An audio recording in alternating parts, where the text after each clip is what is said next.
नमस्कार, स्वागत है आपके अपने यूट्यूब चैनल स्टडी विद गुरुजी में। जी हाँ दोस्तों, और आज हम लोग अध्ययन करेंगे हिंदी के टॉप 13 क्वेश्चनों को, जो कि पेपर में आने वाले ये प्रश्न है। इसे आप ज़रूर देखिएगा, जो कि टेट सी टेट सहायक अध्यापक भर्ती परीक्षा के संदर्भ में बहुत ही महत्वपूर्ण है। तो आइए हम लोग शुरू करते हैं हिंदी के टॉप 13 क्वेश्चनों को।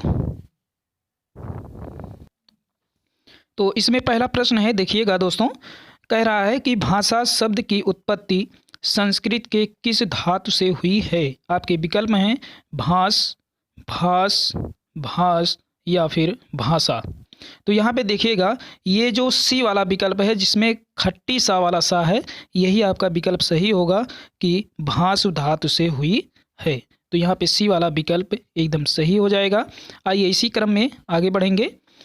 आगे है दोस्तों, कह रहा है कि देवनागरी लिपि का संबंध किस भाषा से है।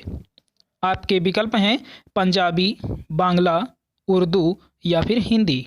तो देवनागरी जो लिपि है, इसका जो संबंध है दोस्तों, ये है आपका डी वाला विकल्प यानी हिंदी से। जो कि हिंदी जो उत्पत्ति हुई है दोस्तों, ये देवनागरी लिपि से हुई है। आइए इसी क्रम में आगे बढ़ेंगे तीसरे नंबर की तरफ। तीसरा हमारा नंबर है, कहता है कि अधिकतर भारतीय भाषाओं का विकास किस लिपि से हुआ है। तो अधिकतर जो भारतीय भाषा है उसका विकास पूछ रहा है कि किस लिपि में हुआ है। आपके विकल्प हैं शारदा लिपि, खरोष्ठी लिपि, कुटिल लिपि या फिर ब्राह्मी लिपि।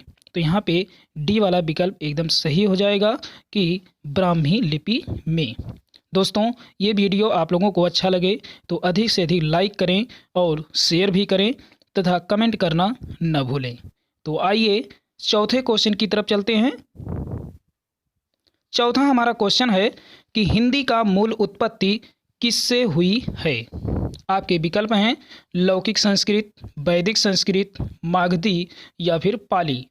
तो हिंदी की जो मूल उत्पत्ति हुई है दोस्तों, ये हुई है, आपके जो विकल्प हैं बी वाला एकदम सही हो जाएगा कि वैदिक संस्कृत से। इसी क्रम में आगे बढ़ेंगे। आगे है दोस्तों, कह रहा है कि हिंदी शब्द किसका दिया हुआ है। आपके विकल्प हैं आर्यों का, यूनानियों का, ईरानियों का या फिर तुर्कों का। तो जो हिंदी शब्द है दोस्तों, ये है सी वाला विकल्प एकदम सही हो जाएगा कि ईरानियों का। दोस्तों, ये वीडियो आप लोगों को अच्छा लगे तो अधिक से अधिक लाइक शेयर करना ना भूलिएगा। आइए इसी क्रम में आगे बढ़ेंगे। आगे है दोस्तों, कह रहा है कि सूरदास का काव्य किस भाषा में है। आपके विकल्प हैं ब्रजभाषा, मैथिली, अवधी या फिर बुंदेली। तो जो सूरदास थे, ये थे दोस्तों ब्रजभाषा में, इसलिए यहाँ पे ए वाला विकल्प एकदम सही हो जाएगा। आइए इसी क्रम में आगे बढ़ेंगे। आगे है दोस्तों, कह रहा है 7 नंबर है कि रिपोतार्ज किस भाषा का शब्द है। आपके विकल्प हैं अरबी, फारसी, फ्रांसीसी या फिर अंग्रेजी। तो यहाँ पे जो विकल्प सही होगा ये आपका, तो यहाँ पे जो विकल्प सही होगा दोस्तों, ये हो जाएगा आपका सी वाला विकल्प, यानी जो रिपोतार्ज ये जो शब्द है, ये जो है फ्रांसीसी भाषा का शब्द है। आइए इसी क्रम में आगे बढ़ेंगे। 8वां नंबर।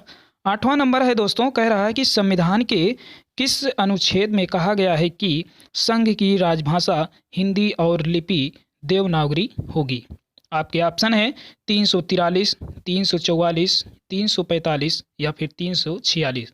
तो यहाँ पे ए वाला विकल्प एकदम सही हो जाएगा कि 343। जी हाँ दोस्तों, 14 सितंबर सन 1949 को हमारी भारतीय संविधान में हिंदी भाषा को स्वीकार किया गया और इसे 343 के तहत रखा गया, और उसी दिन से 14 सितंबर को हिंदी दिवस के रूप में मनाया जाता है। आइए इसी क्रम में आगे बढ़ेंगे। आगे है दोस्तों, कह रहा है कि हिंदी साहित्य सम्मेलन प्रयाग की स्थापना कब हुई। आपके विकल्प हैं 1910, 1915, 1920 या फिर 1925। तो यहाँ पे ए वाला विकल्प एकदम सही हो जाएगा कि 1910 में हिंदी साहित्य सम्मेलन प्रयाग की स्थापना हुई थी। दोस्तों इसमें हमने 13 क्वेश्चनों को लिया है हिंदी के, जो कि बहुत ही महत्वपूर्ण है आने वाले एग्ज़ाम के लिए।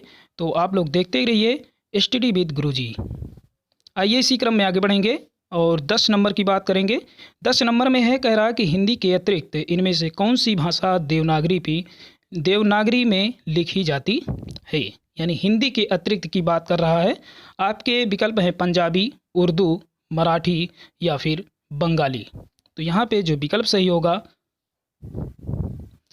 ये हो जाएगा आपका सी वाला विकल्प, यानी मराठी। आइए इसी क्रम में आगे बढ़ेंगे। आगे है दोस्तों, कह रहा है कि हिंदी की विशिष्ट बोली ब्रज भाषा किस रूप में सबसे अधिक प्रसिद्ध है। आपके विकल्प हैं राजभाषा के रूप में, तकनीकी भाषा के रूप में, राष्ट्रभाषा के रूप में या फिर काव्य भाषा के रूप में। तो यहाँ पे डी वाला विकल्प एकदम सही हो जाएगा कि ये काव्य भाषा के रूप में प्रसिद्ध हैं।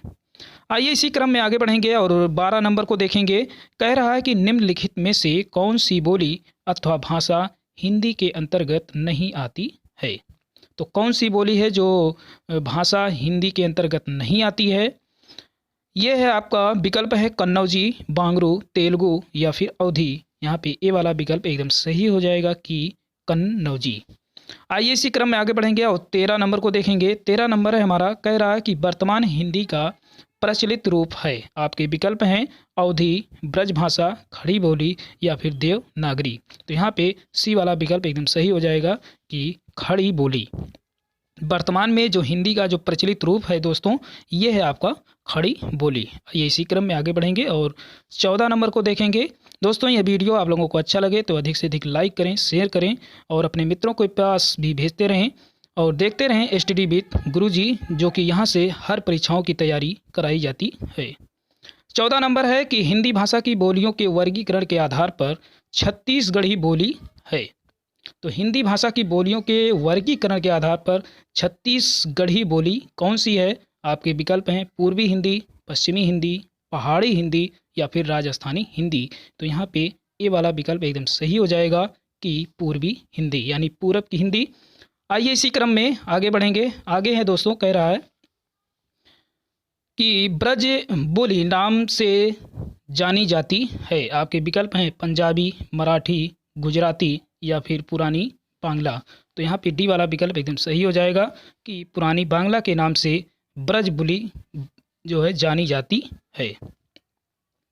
इसी क्रम में आगे बढ़ेंगे और 16 नंबर को देखेंगे।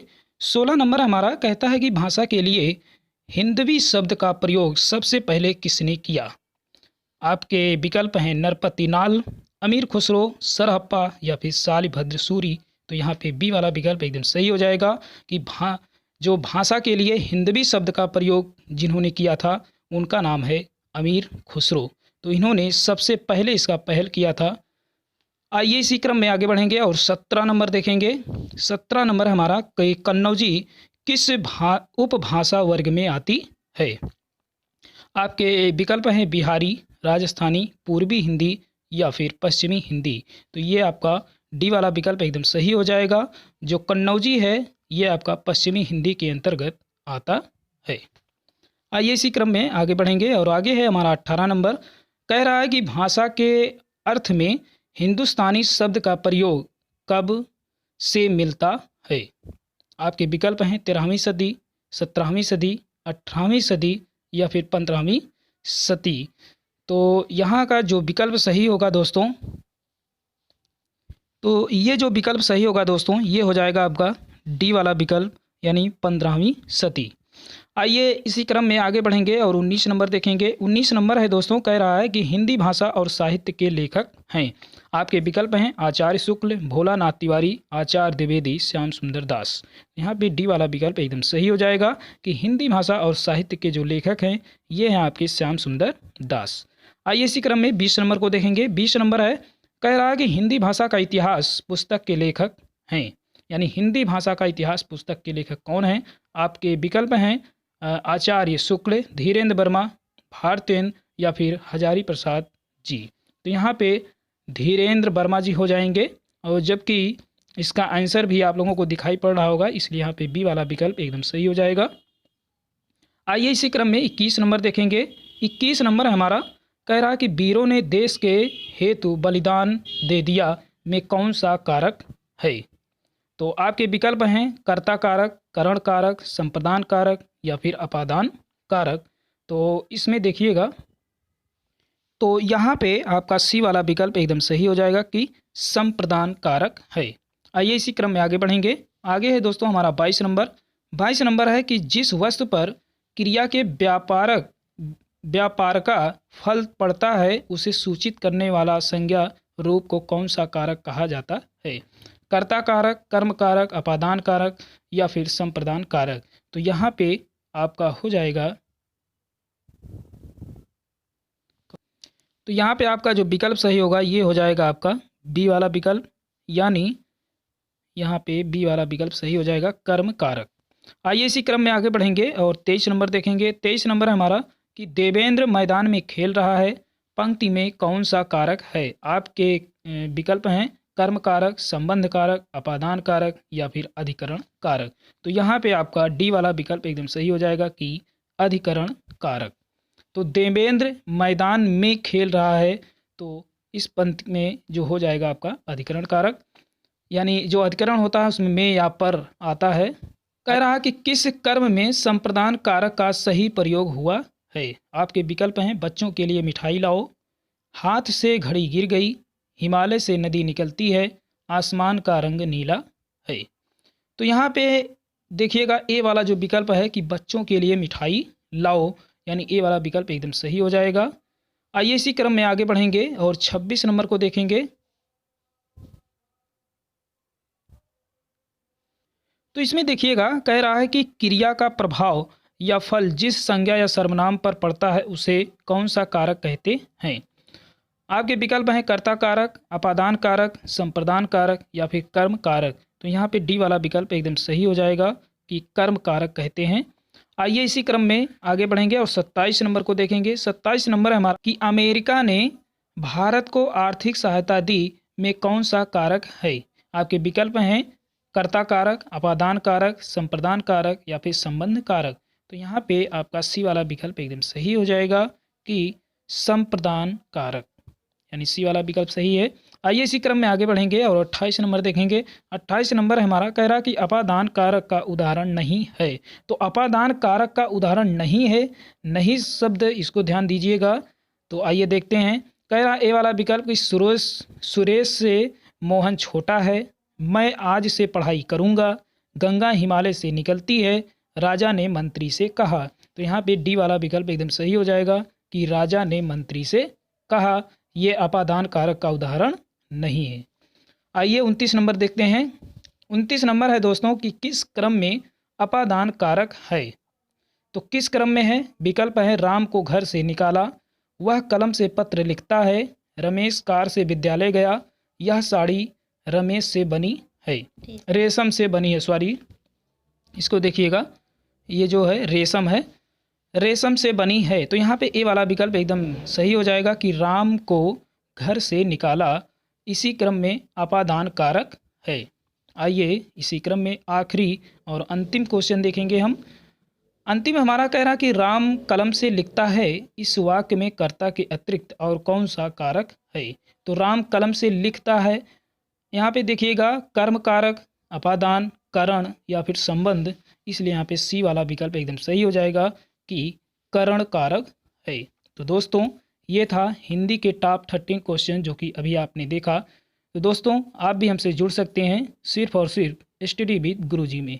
तो दोस्तों ये वीडियो आप लोगों को कैसा लगा कमेंट बॉक्स में अवश्य बताएं और अपने मित्रों को शेयर करते रहें। तो तब तक के लिए हमें अनुमति दीजिए। बहुत बहुत धन्यवाद।